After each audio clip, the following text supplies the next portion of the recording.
Welcome to the STARS program, seniors taking active roles in society. And now, here's your host, ANITA FINLEY. Now we're going to change from one kind of a show to another kind of a show. And I love to interview book authors, especially ones who are very talented.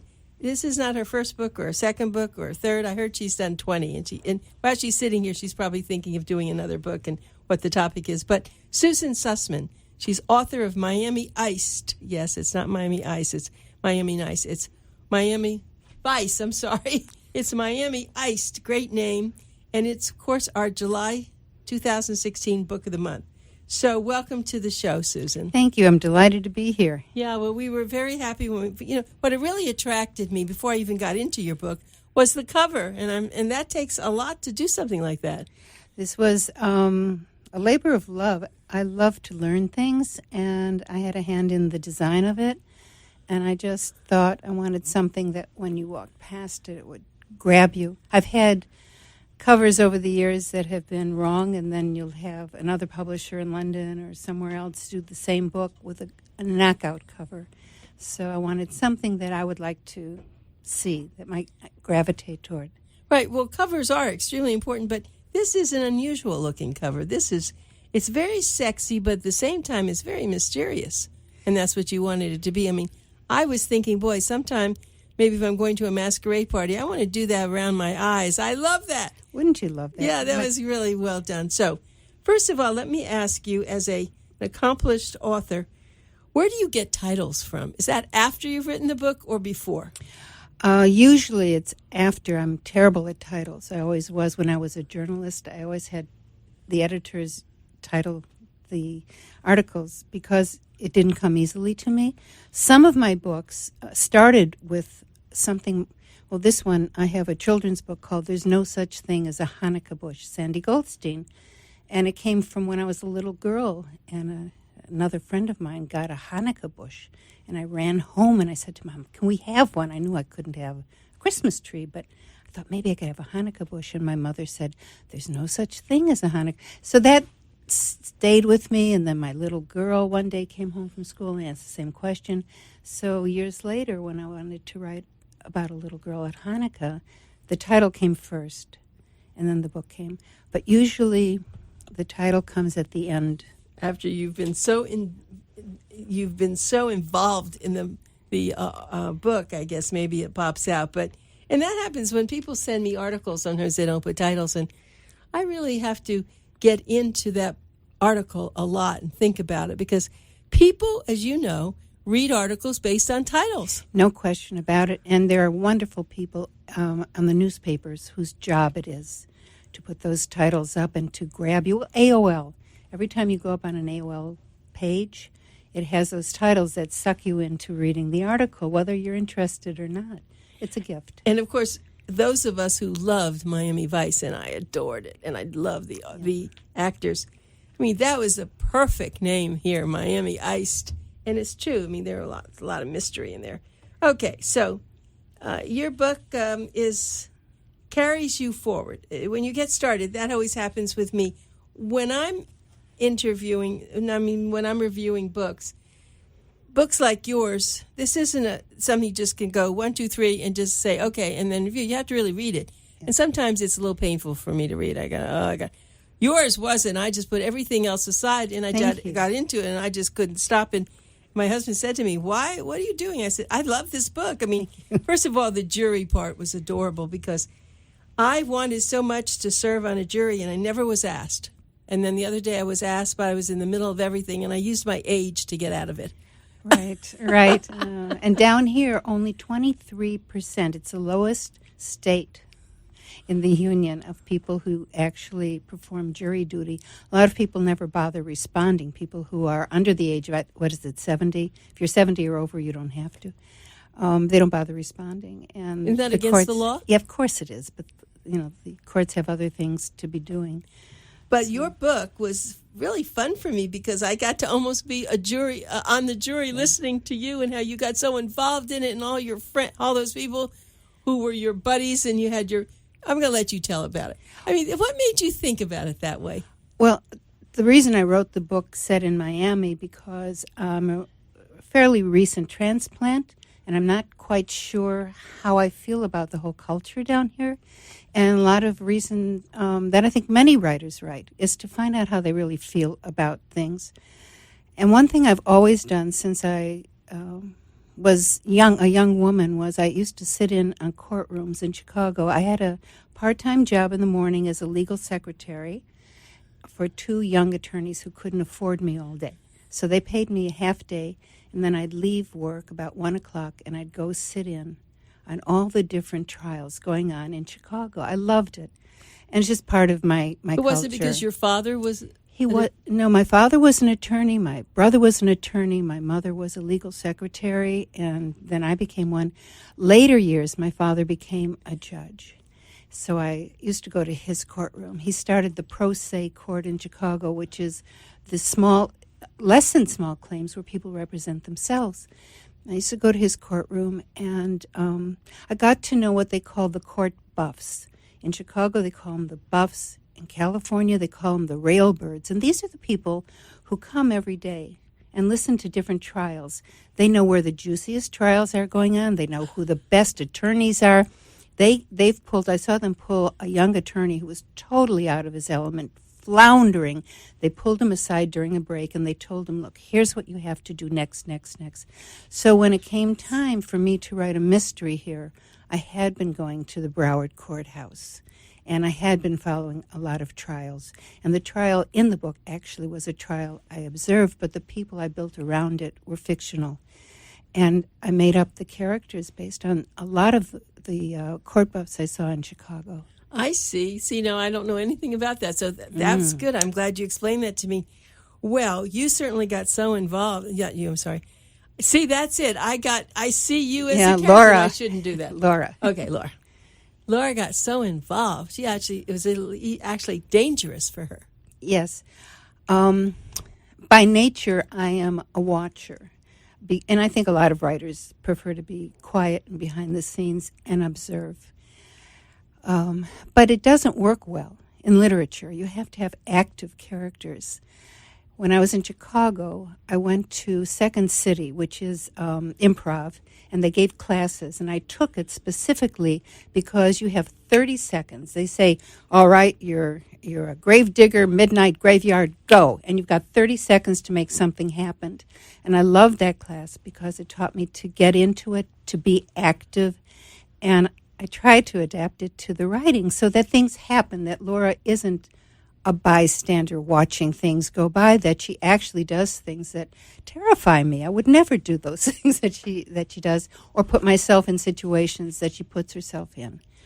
Well, I have to tell you, I'm just looking, and I'm going to have you read something that I love. Your first sentence was so great. That was the best sentence. 7 months I've been dead. Yes. I mean, and I am sure that is just exactly how it is when you've had a loss. Yes, people always ask me, is this a true story? Well, I am going to be celebrating my 53rd wedding anniversary with Barry, the love of my life since I was a kid. And I didn't want my character to be married because I wanted her to explore all the nuances of life in Florida, in Miami. And a big part of where I live involves single women who are, for the first time in many years, many of them, exposed to the dating scene. I'm being a single woman in a couples society. And so I wanted my character, who just lost the love of her life after he died 7 months earlier before the book opened. And she's been in this depression, in which she's going to snap out of it by the end of chapter 1. She's going to start coming up out of it.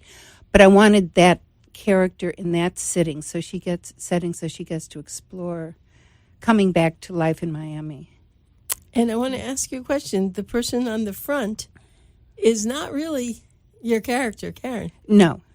See, she's not Laura. No, I know. I'm sorry. Excuse me, Laura. Right. I was really looking for her in there, and she wasn't there. I know. There are many problems with. I mean, I love the impact of it, but right. But you're right. So Laura was really trying to find herself, and I think that I guess it was her. Was it her sister who?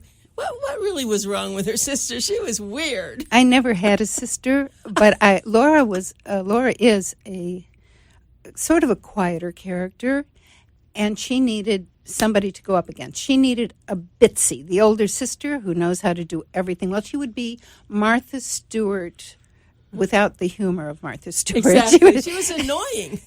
But she is that big sister. She can triple fold sheets. She can bake up recipes. She can do everything perfectly. Unfortunately, she was just jettisoned by her husband's midlife crisis in Chicago, and so she came down to be with her sister Laura and probably get Laura's life put to order. And so she can have some of the experiences that Laura can't have. Bitsy can be more sexual than Laura can. Laura's in mourning, so she's not on the market.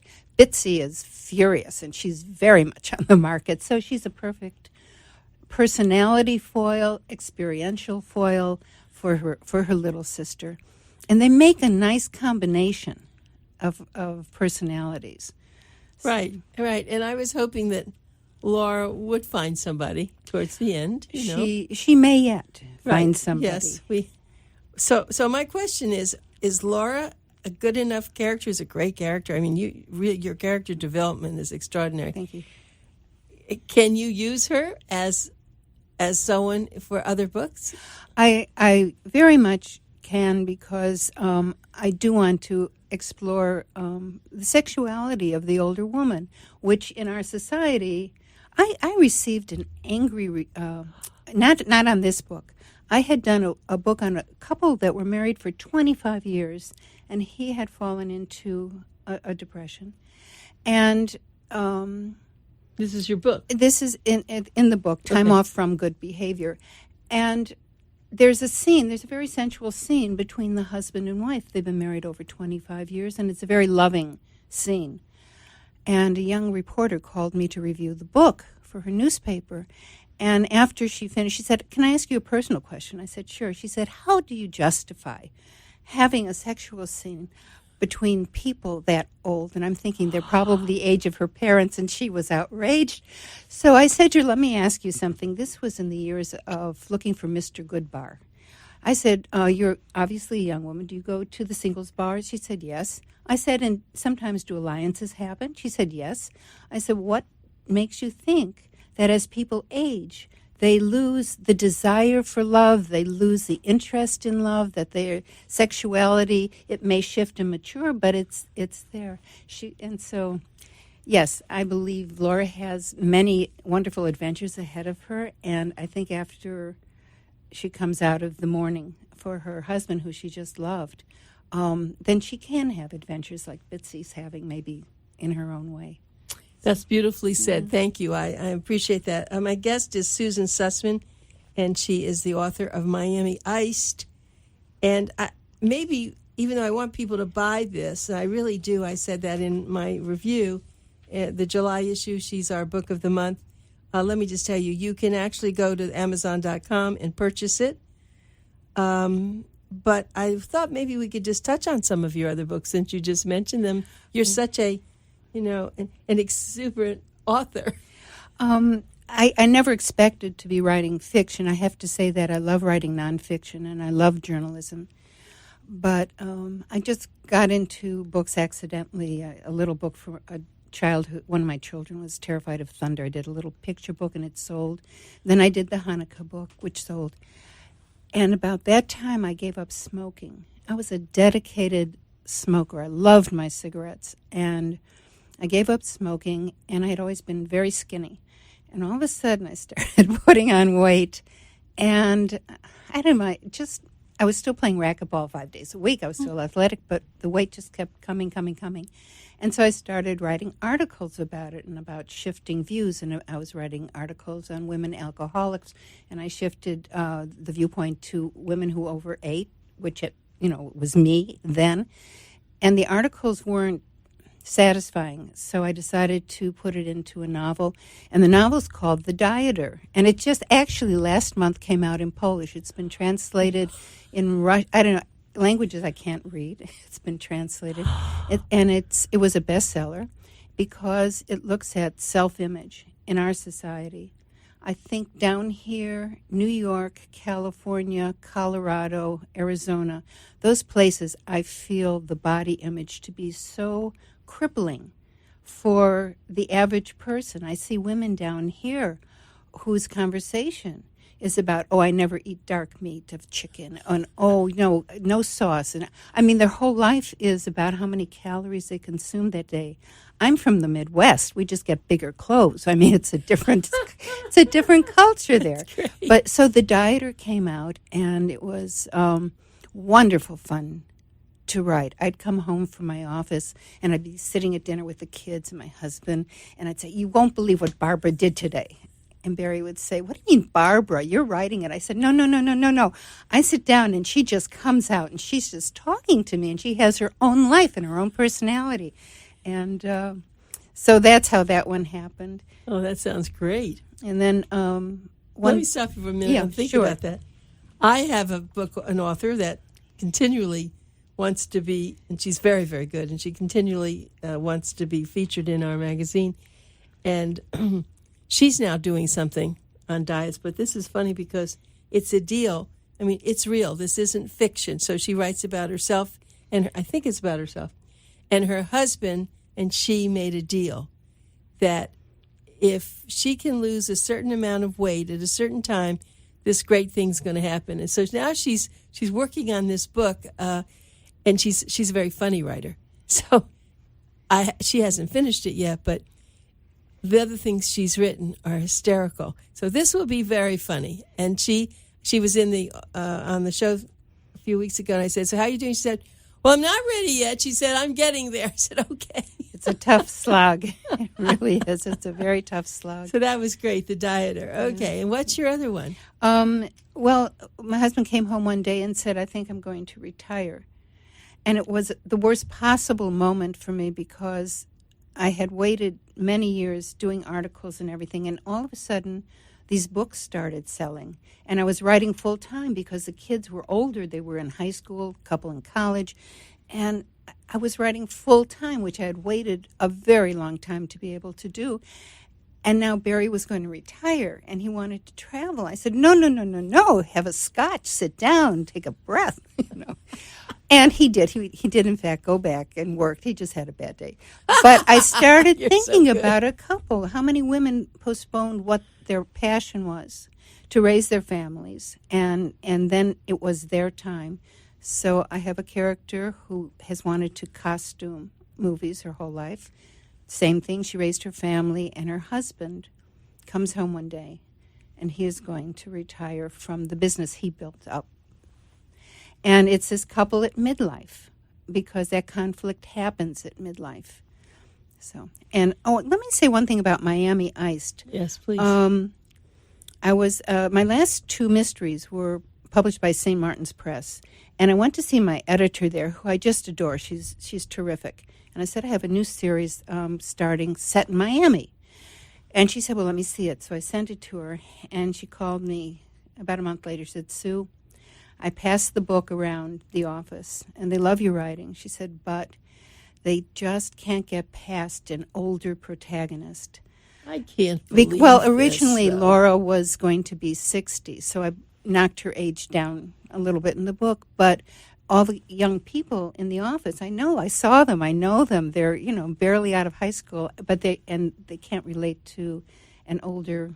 Isn't that interesting? But I can. I can relate to an older. Also, I've been married for 42 years. My husband's 92. And we do so many things. Yes. I mean, he's involved in going to Haiti to help build housing there. I mean, I don't even know what age is anymore. Yes. So, yes. And the young people, in fact, I think I am being celebrated because people see how busy they say, oh my God, how can you do all these? I think, are you kidding? I've always done this. What makes a difference in how old I am? Yes. But you're right. Our society, there's tremendous ageism. It's one of the last allowable prejudices, if you think about it.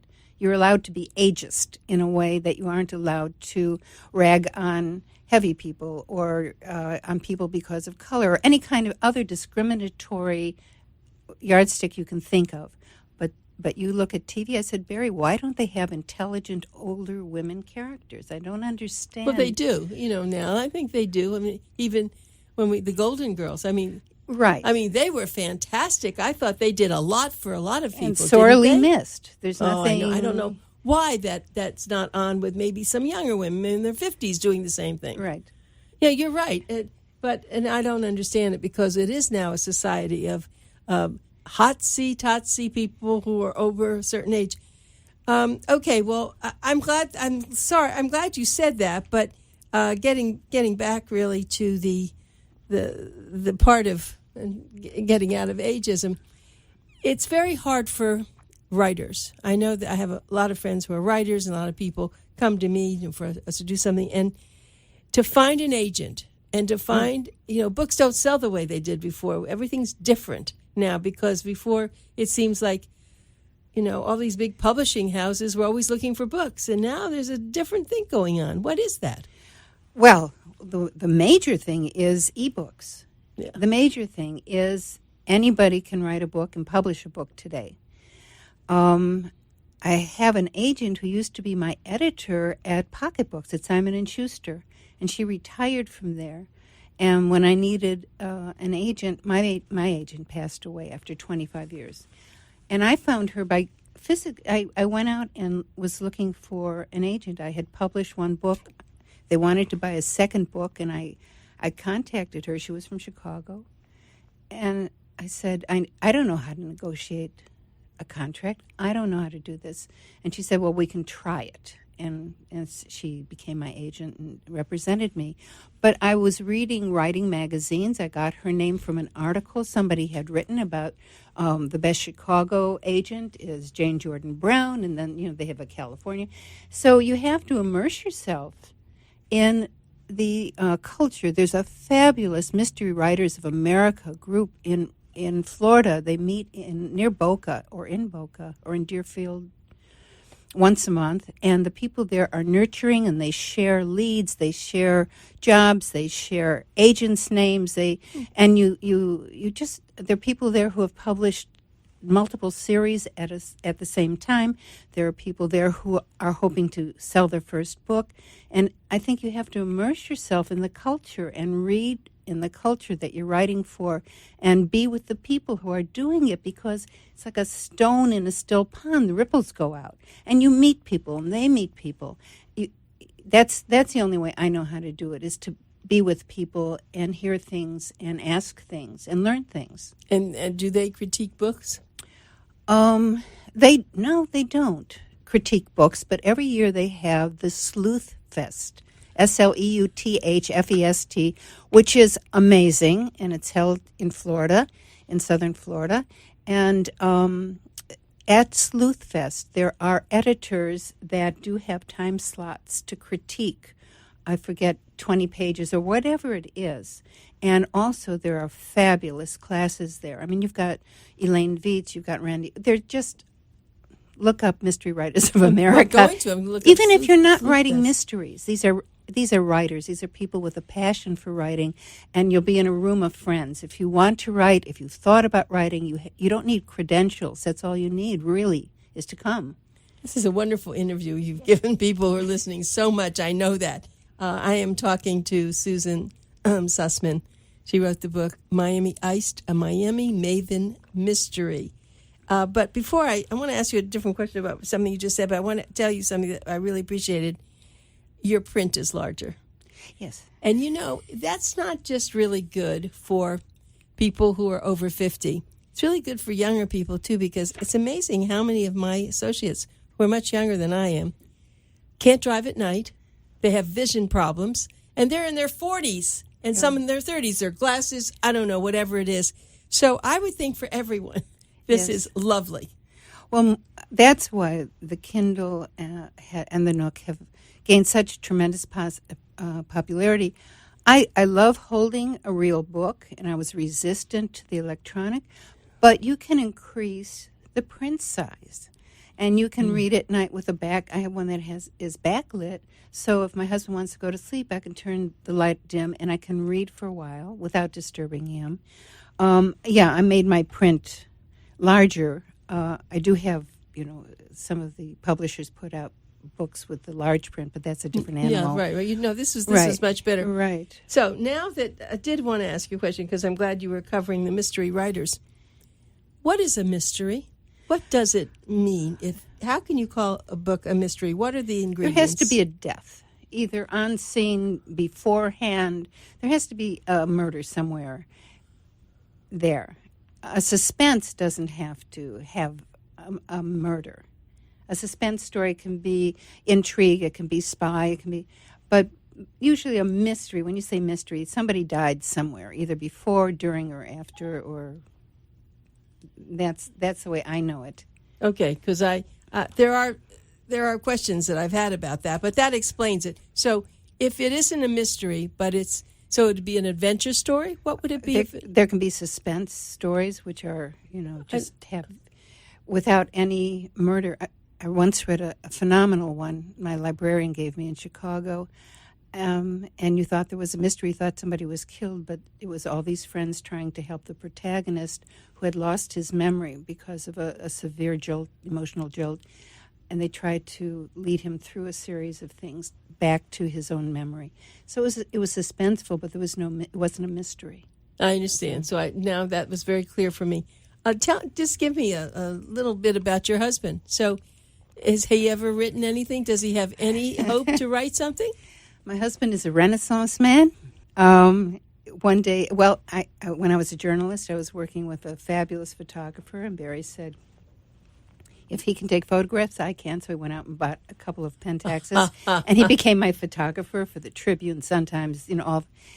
And then, I'm sorry, I lost. No, I asked you about your husband, and what? And then so he said, you can write. I'm sure I can write. So he wrote a couple of short stories, which we published.